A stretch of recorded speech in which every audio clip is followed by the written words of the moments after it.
أعوذ بالله من الشيطان الرجيم بسم الله الرحمن الرحيم الحمد لله الذي لا يبلغ مدحته القائلون ولا يحصي نعماءه العادون ولا يؤدي حقه المجتهدون الذي لا يدركه بعد الهمم ولا يناله غوص الفطن الذي ليس لصفته حد محدود ولا نعت موجود ولا وقت معدود ولا أجل ممدود أما بعد فقد قال الله الحكيم في محكم كتابه الكريم أعوذ بالله من الشيطان الرجيم بسم الله الرحمن الرحيم أرأيت الذي يكذب بالدين فذلك الذي يدع اليتيم ولا يحض على طعام المسكين فويل للمصلين الذين هم عن صلاتهم ساهون الذين هم يراءون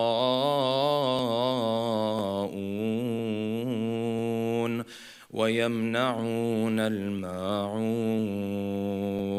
صدق الله العلي العظيم صلوات اللهم صل على For the love of our beloved Prophet and his beloved progeny, a second loud salawat. Allahumma salli ala Muhammad wa ala Muhammad. For the hastening in the return of our beloved 12th Imam, a third final loud salawat. Allahumma salli ala Muhammad wa ala Muhammad wa ala Inshallah, the topic that we'll be discussing for tonight is the topic by the title of Riya. This idea that I do something with the purpose of gaining the praise of other than Allah subhanahu wa ta'ala.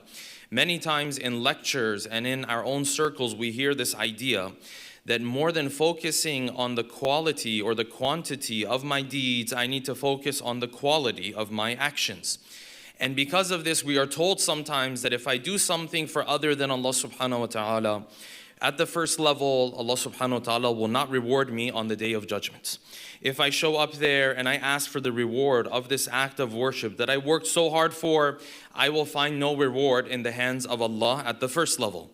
At the second level, sometimes we are told even worse, that not only is there no reward for this act of worship that I carried out, if in fact what I did was Riya and I was asking and looking for the praise from other individuals, Allah subhanahu wa ta'ala counts this as a sin against me. It's one thing to say that you did this act of worship, there's no reward for it. It's another thing to say not only does it not count for you, now Allah subhanahu wa ta'ala is going to hold you accountable as a sin. This person was praying, this person was fasting, maybe this person was lecturing, and he did it out of Riya. Now when he shows up on the day of judgment, he's expecting a reward. What he sees on that day is not only there's no reward, there's also punishment for him, God forbid. Therefore, it's important for us to understand this topic because it is truly a nuanced topic. Very often, I'm in different circles and I hear people say, when someone does something publicly, or when someone comes back and asks why wasn't their efforts appreciated, people will turn around and they say, listen, if you had done this for Allah subhanahu wa ta'ala, first of all, you wouldn't have done it publicly. They assume that anything that I do publicly or you do publicly, automatically this falls under what? The form of Riya. Your intention is not pure if you do something publicly. And beyond that, If you expect others to appreciate the efforts you're putting into something, they say, listen, your intentions are not pure. If you had the right intentions, you would have been okay with doing this act of worship in the middle of the night without anybody seeing it. And though there's some bit of truth to that, the reality is this topic is a nuanced topic. There are a number of different situations where I might do something publicly, and yet it still has a lot of value in the eyes of Allah subhanahu wa ta'ala. And it does not in any shape or form fall under the category of Riya. And there's other times I might do something and only share it with one other person that I know, and it is in fact an example of Riya. Therefore, it's a very nuanced topic, and one that the first Imam in particular gave a lot of importance to. Multiple narrations of the first Imam taught us that when you engage in an act of worship, be very cautious of the intention that you have. Therefore, tonight, we want to delve into this topic and we'll pose the following questions. Number one, when we talk about Riya, if we translate it as showing off or doing something to gain the praise of others, what is the exact definition of this act? And what are the active ingredients in an act so that I can point at it and say, I did this with the intention of Riya? Or if those active ingredients are not there, I can look at it and know that I have a reward with Allah subhanahu wa ta'ala. Number one. Number two, what are the signs that the first Imam shared with us? He said 3 signs. If you find these 3 signs within yourself, there is a chance you might be engaging in the act of Riya. And are these signs definitive, or were these signs mentioned by the Imam to show us a likelihood that maybe my intentions aren't the best of intentions? Number 3, what are Sijjin and Illiyin? And why is it that when I do my act of worship for the wrong reason, the angel that comes to take my act of worship and ascend towards Allah subhanahu wa ta'ala places it in Sijjin instead of in Illiyin? Number 4, if I want to know if I have the right intention when I carry out acts of worship in the month of Ramadan, we do many of these acts. If I want to know that I have the right intention, or God forbid, I have the wrong intention, what is the basic litmus test that I can run my act of worship through to see, do I have the right intention, or God forbid, do I have the wrong intention? Number 5, what trip was Imam as-Sajjad referring to when he saw his companion in the middle of the night? And the companion saw that the 4th Imam is carrying on his back a sack of wood and a sack of flour. And when he asked him, he said, I'm preparing for a trip. Which trip was Imam Sajjad referring to? And why is it that his friend and his acquaintance saw him not too long afterwards and he had not gone on any trip at all? What type of charity was he giving in the middle of the night? And number 6, and finally, what does our first Imam say? That when you want to give sadaqah, make sure that your other hand does not find out about the secrecy that you have in this charity. And what did he say would happen if you violated this secrecy and this privacy? Tonight, inshallah, we'll delve into these 6 questions with a loud salawat ala Muhammadin wa ali Muhammad. Allahumma salli ala Muhammad wa ala Muhammad. Let us begin from here. The definition of Riya fundamentally has 2 active ingredients. People throw around this word very easily, as they do with some of these other vices that we were discussing. Someone does something publicly, they say, listen, if he had done it with the right intentions, he wouldn't have done it this way. No, it's not that simple, and you can't sit there and look at the intention of others and easily accuse them. Inshallah, the night we talk about arrogance, we're going to talk about this a little bit more. One of the signs of arrogance is that when it comes to others, you don't give them benefit of the doubts. When it comes to yourself and your own intentions, you always do what? Always give yourself benefit of the doubt. Yeah, I know I did it here, but it was because of this and because of that. The definition of Riya has 2 fundamental active ingredients. If both of these there, then I am dealing with Riya. Number 1 is that what I am engaging in is an act of worship. It's a religious deed. It's not something else I'm doing, yes? There's many things we might do for people. That's not a problem, yes? Maybe you treat someone to dinner. You might treat your boss to dinner, for example. Of course, you don't have the best intentions when you're doing that, yes? That's fine. This is not Riya. This is outside of the discussion. First and foremost, it is an act of worship. That's number 1. Number two, this act of worship that I'm engaging in, it's not just any reason that I'm engaging in it. I'm engaging in it in particular to bring about the praise of people. I want people to look at this act of worship of mine and say, wow, look at him. Do you see what he did? He's different. He's special. When both of these elements come together, you are now dealing with Riya. If one of these is not there, you're not dealing with Riya necessarily. If it's not an act of worship, I do something else for someone because I want to bring the heart of that person closer to me. This doesn't fall under the topic of Riya. And in many times, it's not necessarily a sin. Yes. Beyond that, if I carry out an act of worship and my intention is not to bring the praise of other people to myself, maybe I bring about an act of worship and my intention is other things. Even in this scenario, maybe it won't count for me as a sin. Of course, in both of these scenarios I mentioned, I don't have a reward with Allah subhanahu wa ta'ala on the day of judgment. There's no doubt about this. At the end of the day, I didn't do it for him. But it may not necessarily be a sin and haram and punishment. What makes Riya what it is both of these active ingredients. And it is very difficult to tell, is my act Riya or not? It's a complex discussion. It's a question I have to keep asking myself. Yes, in the narrations, the first Imam shared with us some signs. He said, if you find these signs within this act of worship you're carrying out, within your character, then you have to dig deeper and there might be something there. 3 signs. The first Imam, Ali ibn Abi Talib, salawatullahi wa salamuhu alayhi. Allahumma salli ala Muhammad wa ala Muhammad. He shared with us, he said, Al-Mura'i, the one who commits Riya, number 1, Yanshatu idha ra'a an-nas. When he sees people, he gets excited. When he sees an audience, now we're talking. Now it's a thing now. Yanshatu idha ra'a an-nas, number 1. Number 2, yaksalu, he gets very lazy if people are not around him. There's no audience, what's the point? This is the second of the signs. Number 3, وَيُحِبُّ أَن يُحْمَدَ عَلَى التَّقْوَى. Everything that he does, he has an eye on what do people say about him. Now, these are not definitive signs, but they show likelihood, yes? Generally, if I see these signs in myself, I have to dig deeper. These might be red flags of something deeper going on inside of me. Why is it that when I come and I find someone sitting right beside me, all of a sudden I feel like crying? But if that same person gets up and leaves, even though the atmosphere is the same atmosphere, the tears are nowhere to be found. These are questions I have to ask myself. Okay, but like we said, it's a complex issue. There might be times I do something or people push me to do something and this does not invalidate the intention that I have. So 4 situations where this might happen. Number 1, there are times where I engage in an act of worship, and this act of worship that I'm engaging in, other people played a role in me getting to the point where I'm going to carry out this act of worship. They were in the background. They did encourage me. They did motivate me.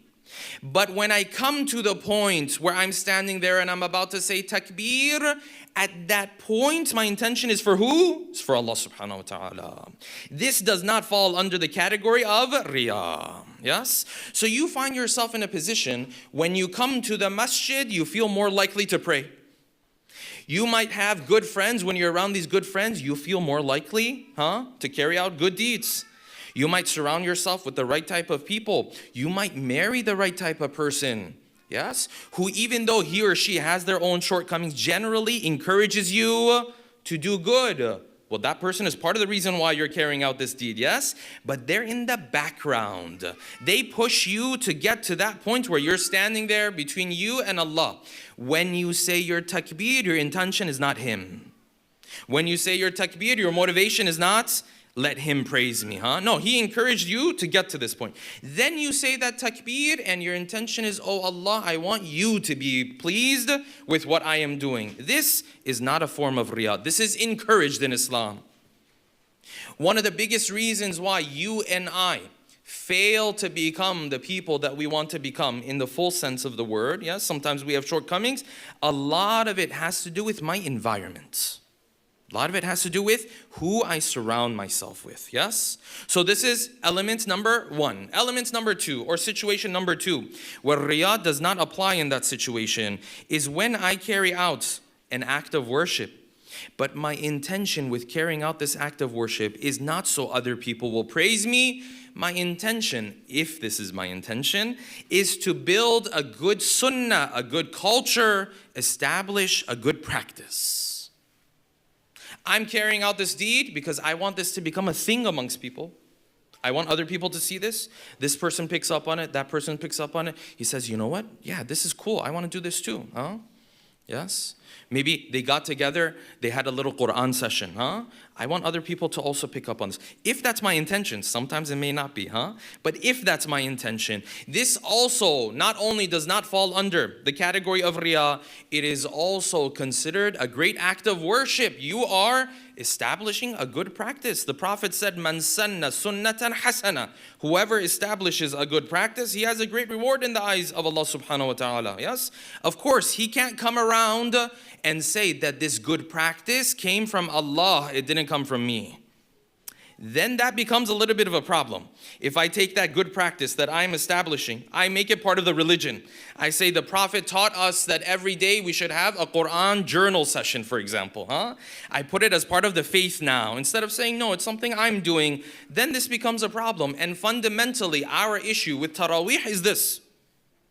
The issue that we have in our school of thought with Taraweeh is that we don't find in the seerah of the Prophet, in this particular form, coming together and doing this mustahab jama'ah salat together. No one has a problem with jama'ah salat. No one has a problem with furada mustahab salat. Yes? No one has a problem with the recitation of Quran. These are good things.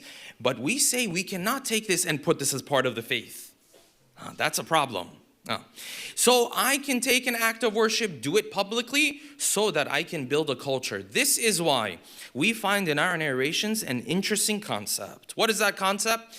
We find in our narrations the concept of charity of the day and charity of the night. Charity that you give openly, charity that you give in a hidden manner. Both of them are praised in our narrations. Both of them have their own role to play. And that is why we find the sixth Imam, Al-Imam As-Sadiq, salawatullahi wa salamuhu alayhi. Allahumma salli ala Muhammad wa ala Muhammad. He said beautifully in a narration, he said, if you give sadaqah of night, it has certain benefits. If you give sadaqah during the day, it has other benefits. So their benefits are also slightly different. Of course, both high reward in the eyes of Allah, yes? But slightly, because they're of a different nature. The impact you have is slightly different. He said, Sadaqatul layl, the charity that you give in the middle of the night, nobody finds out about it. That one, it removes the anger that Allah has with you. Meaning the other wrongdoings you've done, Allah subhanahu wa ta'ala sets that aside. وَتَمْحُ الذَّنْبِ الْعَظِيمِ, and it erases from you great sins.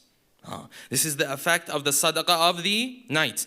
Then he said, was sadaqatun nahar, and the sadaqah that you give during the day. That also has very great reward in the eyes of Allah, yes? But that one, it increases your life. It increases your rizq. And maybe the Imam is saying that either of these two might have more of these impacts that we mentioned, yes? This is what we seem to understand from the narrations. But there is clearly a significance of the charity of the night, charity of the day. Why? Because when you give charity during the day, that builds a culture. It encourages good deeds. That's why you find this great Sunni Mufassir, Muhammad ibn Jarir al-Tabari, one of the earliest Mufassirin of Ahlul Sunnah. He has a tafsir, he has a book of history, so on and so forth. When he came to this verse of the Quran, he said this verse of the Quran was revealed about who? It was revealed about the first Imam, Ali ibn Abi Talib, salawatullahi wa salamuhu alayhi. Sallallahu Muhammad wa ala Muhammad.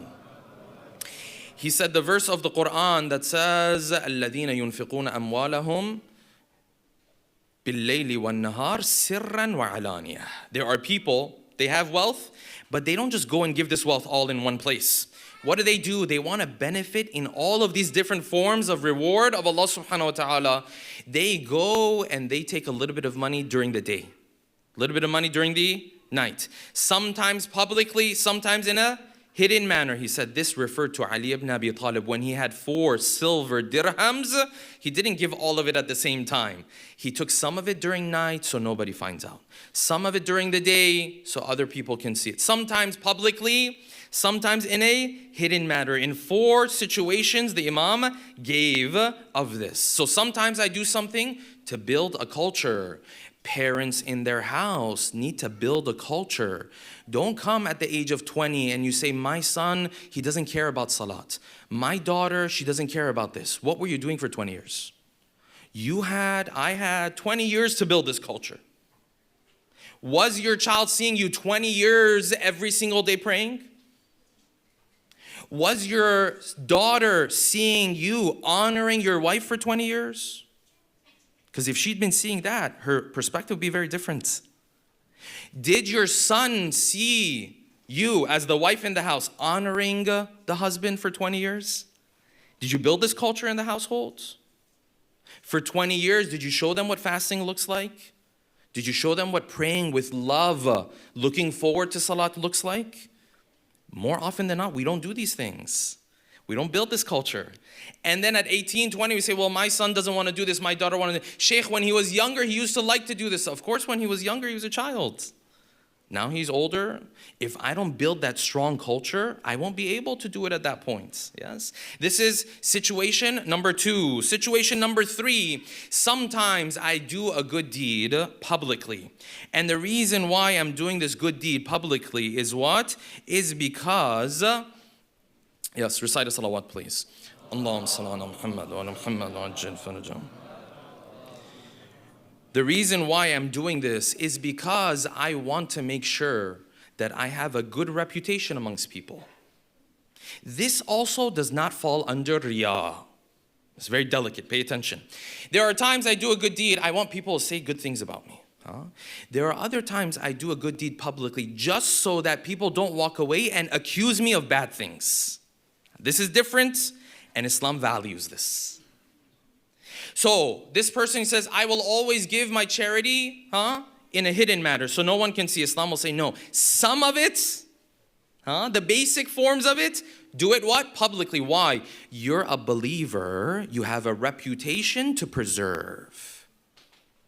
And this is a fundamental misunderstanding we have, brothers and sisters, where sometimes people come forward and say, I am who I am. It doesn't matter what other people think about me. No, this is not very Islamic. Islam will tell you, you should be who you are. Don't worry about what other people say about you if you can't control what they're saying about you. But if you can do something, not so that they sit there and say, you're amazing, you're so spiritual. No. Just so that they don't accuse you of terrible things. They don't sit there and say, you know what, this person's very wealthy. He never gives. He's stingy. He's terrible. I know people they need, he never gives to them. No, Islam said in these situations, do something publicly as well. Not all of it, a little bit of it. Yes? Why? Because your reputation matters. And this is something our younger brothers and sisters have to understand. Your reputation is something that you have to preserve. This understanding that I'm going to be whoever I want to be. And anyone can understand me however they like. And if they have the wrong interpretation of who I am, that's their problem. This is wrong. When you can do something to preserve your reputation, Islam expects you to engage in that. Yes, there are times people will go behind your back. They'll say things. You can't control it. You can't stop people from talking, yes? I know from on personal level, yes? People will go, they'll say things, stuff you can't control. But the parts that you can control, good reputation. Allah subhanahu wa ta'ala cares about your reputation as a believer. Yes, I remember I was having a conversation with a family once, yes. The father came to me. The father said, Sheikh, we have a problem. This son of mine, he always getting weird haircuts. You know, because mashallah, our youth, they can't be okay with the normal haircuts. Now this one wants a buzz cut. That one wants a fade. There's multiple types of fades, yes. There's a lower taper fade. There's this fade. This one wants a mullet, no? The other one wants that haircut that looks like he just woke up in the morning. You know which one I'm talking about, yes? The one that covers his eyes, he can't even see in front of him, but it's a very special haircut, yes? Very special hairstyle. Anyways, this young man, he got in a haircut that was, it wasn't the best haircut. So he turned to me and said, Sheikh, can you tell my father this is not haram? This is not a haram haircut. Can you just please turn to him and tell him it's not a haram haircut? The point I was trying to make to him was your reputation also matters. Because this father said, if he's at this age, he's getting this type of haircut, which family is going to look at this young man and say, mashallah, what a mature young man. Let us have our daughter marry this young man. This is the concern of the father, yes? So he turned to me, Sheikh, tell my father this is not haram. I turned to his father. I said, listen, brother, this haircut is not haram. It is a horrible haircut, though. I do agree with you, It's a horrible haircut. It's not haram, though. Yeah, I agree with that part. But it's a horrible haircut. Don't mess around with your reputation. Your reputation is something you have to try to protect. Yes, I don't do good deeds so people praise me so much. Just so that I don't get labeled. If I can do that, I should try to do that. This is also why we have in narrations that when you're giving your wajib sadaqah, you're doing your wajibat, do those publicly. My wajib salat, let me do it in the masjid every now and then. Let me show up publicly, Now, if I want to go extra, I want to do my tahajjud, that one I do where? I do it at home, for example. I want to go extra charity, Maybe that part I do it in my house. But at basic level, do it in the front of the community. It's good. You have a good reputation. There's nothing wrong with this. It does not fall under the category of Riya in any shape or form. This is situation number 3. Situation number 4, I do something for Allah subhanahu wa ta'ala, and people happen to find out later and they begin to praise me. And because they find out later and they praise me, this feels good to me. This also is not a form of Riya. Because I did my deed for the right reason. The 6th Imam, he said it very beautifully. He said everyone, yes, he wasn't speaking about himself. He said everyone loves to be praised when they do something good. And our faith is weak. Yes, you had someone like the first Imam, Ali ibn Abi Talib, salawatullahi wa salamuhu alayhi. Allahumma salli ala Muhammad wa ala Muhammad. He used to do good and he didn't matter for him what other people were saying because Ali was on a different level. The Ali that went into the battle of Ahzab and everyone was waiting to see who's going to come forward and stand in front of Amr ibn Abduwad. Everyone was behind him. Oh, thank you so much. You went ahead. Nobody else was moving a muscle. Everyone was behind him in that moment, Is the same Ali who went into the battle of Jamal and there were Sahaba on the other side and the wife of the Prophet was on the other side. It's the same Ali. People are praising him, people are criticizing him, that doesn't bother him too much. Doesn't do stuff for the praise of people. But that's of course the one we gather here to commemorate him. He's on a different level, of course. You and I, when people say good things about us, we take pleasure in it, and that's okay. As long as when I was doing the deed, I did it for the right reason. Okay, when it comes to my intentions, I have to be very careful. Why? Because if I get the wrong intention, a number of problems will begin to present themselves. A loud salawat, please. Allahumma salli ala Muhammad wa ala Muhammad wa ala Jannah. First and foremost, what we understand is sometimes if I do my act of worship for people's praise, this act of worship not only does not count as a good deed, it will also count as a punishment for me. Allah subhanahu wa ta'ala will punish me. Why? Because you prayed. Oh, I was praying.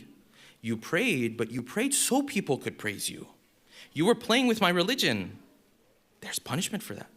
That's why the Quran said, فَوَيْلٌ لِلْمُصَلِّينَ Woe to those who pray, الَّذِينَ هُمْ عَنْ صَلَاتِهِمْ سَاهُونَ الَّذِينَ هُمْ يُرَاءُونَ Those who do riya when they pray. Scary. The narration says when a believer does a good deed, the angel comes down from the sky. When the angel comes down from the skies, he comes to take the good deed of this person up to Allah subhanahu wa ta'ala. Yes? Of course, the narration is putting it in words that we can understand. The narration says the angel comes, grabs this good deed, ascends towards Allah subhanahu wa ta'ala. Mubtahijan bihi, he's excited, he's happy because he's carrying a special deed, yes? He goes up to the skies and when he meets Allah, Allah tells him, this deed, instead of placing it with the good deeds, go place it with the bad deeds. Ya Allah, why? In one sentence, Allah subhanahu wa ta'ala tells him, because when he was doing this, he wasn't intending me, he was intending others. This one doesn't belong to me. Go and put this good deed, what looks like a good deed, go and put it in sijjeen. Don't put it in illiyin. What is sijjeen? What is Illiyin? Sijjin, there are two opinions. One opinion is that it is a tablet, or some sort of a notebook that consists of all of the wrongdoings of mankind. And Illiyin is the exact opposite, a place where all of the good deeds of mankind are written, the first opinion. Second opinion, which seems to be stronger, is that Sijjin is the emphasized word of Sijn, which means prison, yes? Meaning it refers to the lower levels of hellfire. Illiyin, the exact opposite of that. When the angel comes, Allah subhanahu wa ta'ala tells him, no, not in Illiyin. This deed, go put it in Sijjin. He was not intending me with this act of worship that he carried out. This is first problem. Second problem, even if I do an act of worship and my intention is not to get the praise of others, I do it for other reasons, at the very least, I don't have a reward with Allah subhanahu wa ta'ala on the day of judgment. Allah subhanahu wa ta'ala looks at me, He says, you did this act of worship? Yes, I did this act of worship. Go and get your reward from the people that you did this act of worship for. You did it for that guy, right? Just go get it from him. You lectured, yeah? I lectured, yeah. Okay, you lectured because of this or that. Go get it from them. This is painful.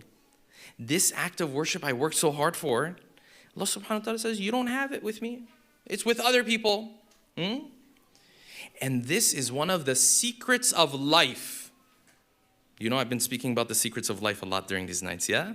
One of the secrets of life, brothers and sisters, and one of the greatest regrets you and I will have as human beings, especially as we get older in life, is what? Is if you do things for people, more often than not, they will not appreciate it. If you do it for Allah subhanahu wa ta'ala, He will definitely appreciate it. And then the people might also appreciate it. It's almost a win-win situation.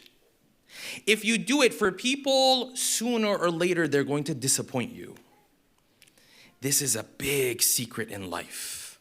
So I was raising this child. Now, not all children turn out amazing later. Some of them don't turn out so well. So this father spent so much time. This mother spent so much time. They raised this child, Sometimes the child grows up, they don't even care about this parents. Now this parent needs help, so on and so forth. If this father was doing this for Allah subhanahu wa ta'ala, a duty that he had to Allah subhanahu wa ta'ala, it's a little bit more tolerable. Why? Because he knows he still has his reward with Allah. He doesn't appreciate, but I did it for him.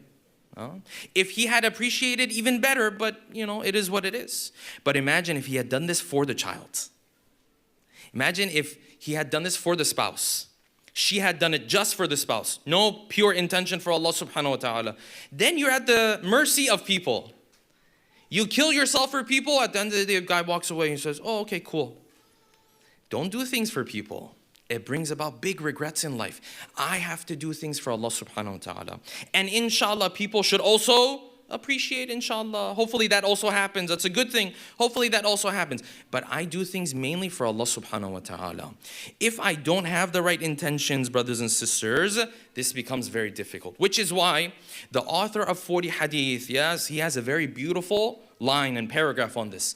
He says, if you wanted to run your deed through a litmus test, to see, do I have the right intention when I'm doing this deed or not? There's a couple questions you should ask yourself. First question, you're going to carry out this deed, You're going to volunteer, you're going to donate, you're going to lecture, whatever you're going to do. Ask yourself, how would I feel if someone else got the chance to do this and I wasn't the one doing it? How would you feel about it? How would you feel if someone else got the opportunity to do this, And maybe people praise him and whatever. Would it bother you? But it shouldn't bother you because the good work is getting done anyways. If it bothers you, it's a little bit of a red flag. And because this issue is so complex and our egos are so strong, he continues. He says, but listen, if your ego comes back to you and whispers back to you that, no, I'm happy and I want to be the one to do this because I will have the tawfiq, I will have the reward of carrying out this deed, tell your ego that even if you just had the intention and someone else did it, you would still get the reward for it. So why are you upset now? These are difficult conversations I have to have with myself consistently. A person who consistently asks himself about his intention, usually he won't fall into Riya. It's usually the one who says, oh, me, no, not me, don't worry about it. This one, he is vulnerable to Riya. So what should I do so that I can slowly remove this riya from my heart? Allah salawat please. Allahumma salli ala Muhammad wa ala Muhammad. Number one, I have to begin to ponder where I'm headed. You remember the other night we said one of the things that the prophets mentioned a great reward for. He said if you sit down and think for an hour, And by the way, the hour back in the day when they said an hour, they didn't mean an hour, yes?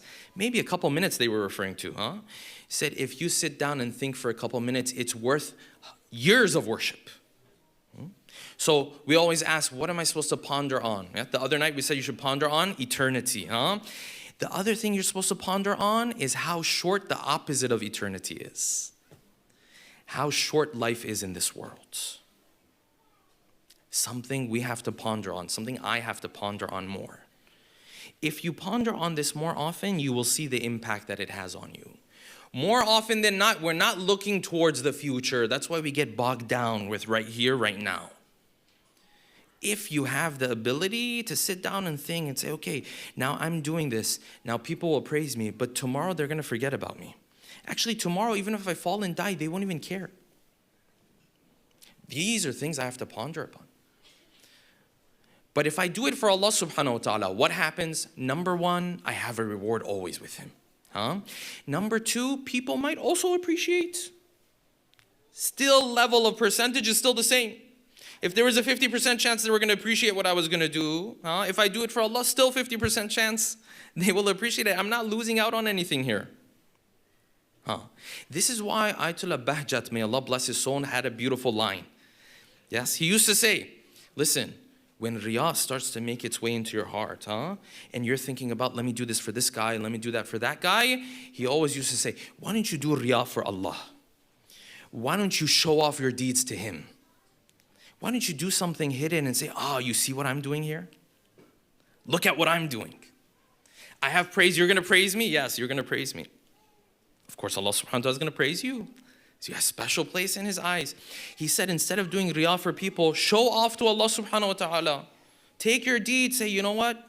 This one, I did it for you. Oh Allah, do you like what I'm doing? Do Riya for Allah subhanahu wa ta'ala.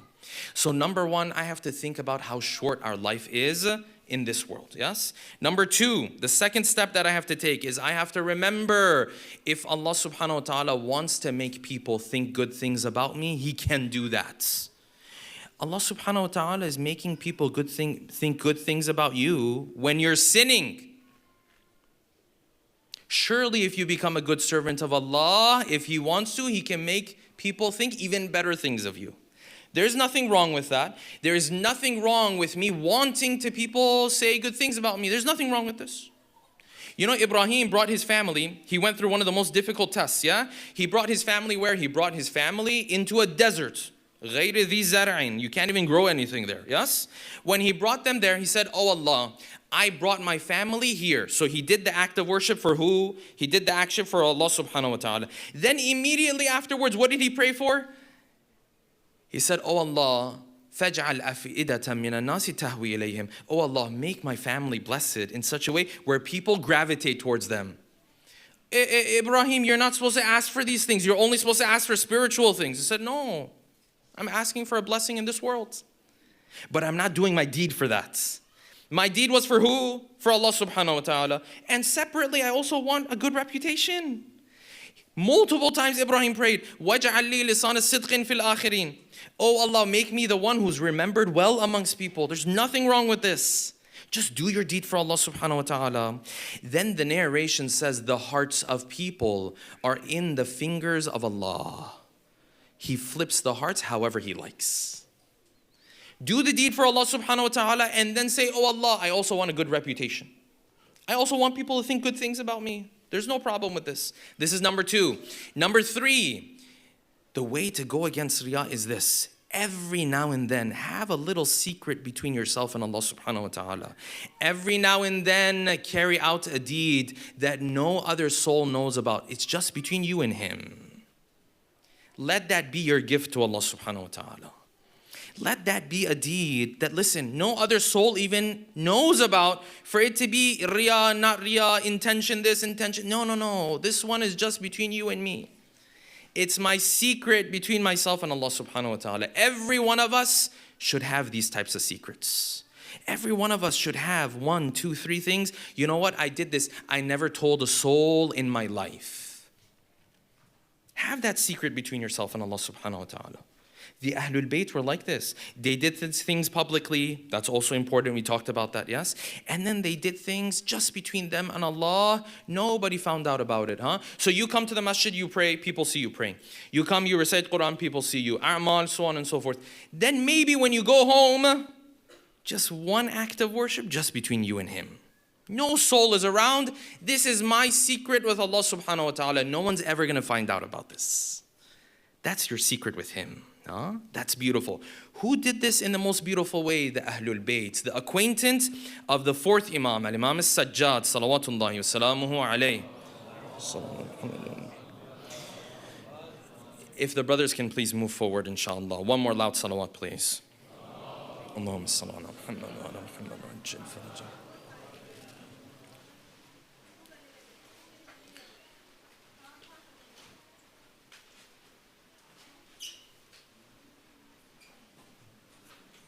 One more salawat, please.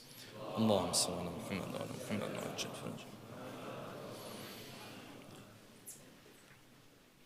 A third with the loudest of your voices. Allahumma salli ala Muhammad wa ala Muhammad wa ajil farajah. Who had this secret between him and Allah subhanahu wa ta'ala? The fourth Imam. The acquaintance of the fourth Imam, Zuhri, says, one night I came out in Medina and I saw everything is dark. Laylatun barida mumtira. It was one of those nights. It was cold and it was raining. And he saw in the middle of the night Ali ibn al-Husayn Zainul Abidin. He is walking there, yes. As he saw him, Zuhri says, I went up to him because I saw on his back, he was carrying 2 sacks. One sack of wood that you use for fire, yes, to warm yourself, yeah. And a sack of flour as well.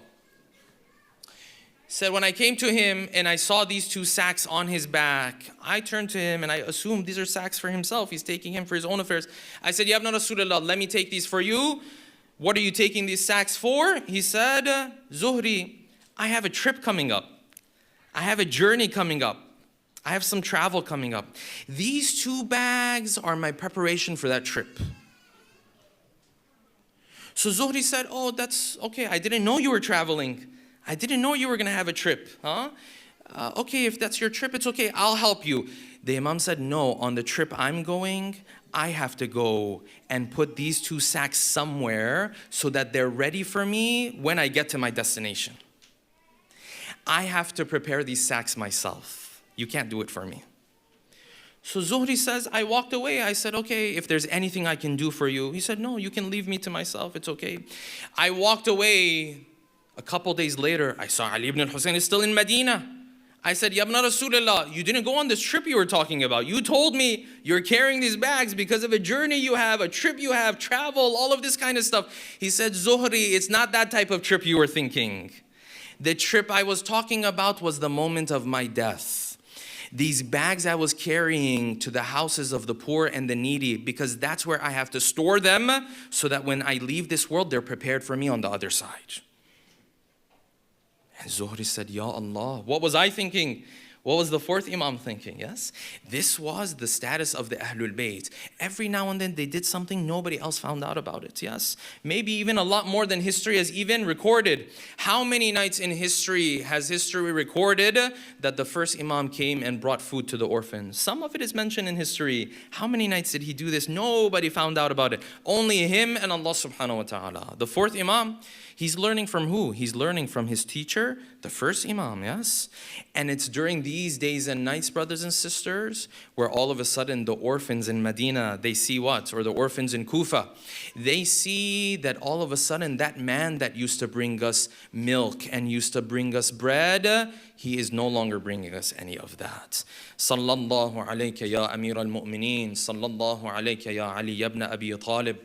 Imagine the position, the situation that these orphans are in when they come and they find out, no, the man who used to bring us the water, the man who used to bring us the milk, the man who used to bring us that bread, the one who used to put it in front of us from behind the door so we don't see his face, he is no longer bringing it. Yes, and maybe during a night like this, Ali turns to Hassan and turns to Hussein.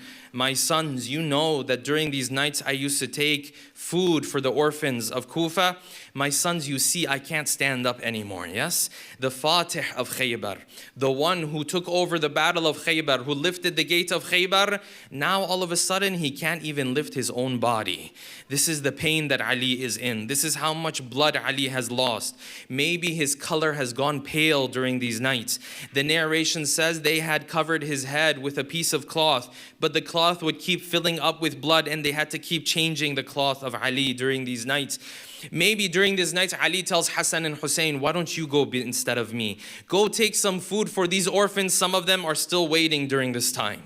But you know the masa'ib of Ali, maybe the most difficult point was not the point where Ali was struck in the masjid. I tell you, the masa'ib of Ali and the most biggest calamity of Ali was when this conversation took place between Ibn Muljam and the daughter of Ali. Because Ibn Kulthum came and began speaking to Ibn Muljam. She said, Ibn Muljam, why did you do this to Amirul Mu'mineen, the commander of the faithful? Ibn Muljam said, he's not the commander of the faithful. This is your father. He doesn't have this status. And Ibn Kulthum responded, he said, I still have hope that my father will make out of this alive. I still have hope that my father will be able to continue living after this. And then Ibn Muljam said one line, and this broke the heart of Ibn Kulthum so much. It broke the heart of Kulthum so much. Ibn Muljam turned to Kulthum. She said, Kulthum, you think I used a normal sword for this? You think I used normal poison for this? I kept my sword in this poison for so many days and so many weeks. You think I was going to strike the warrior that Ali is with a normal sword and normal poison? I struck him with a poison. Certainly he won't make it out alive. Certainly your father will die here in these days to come.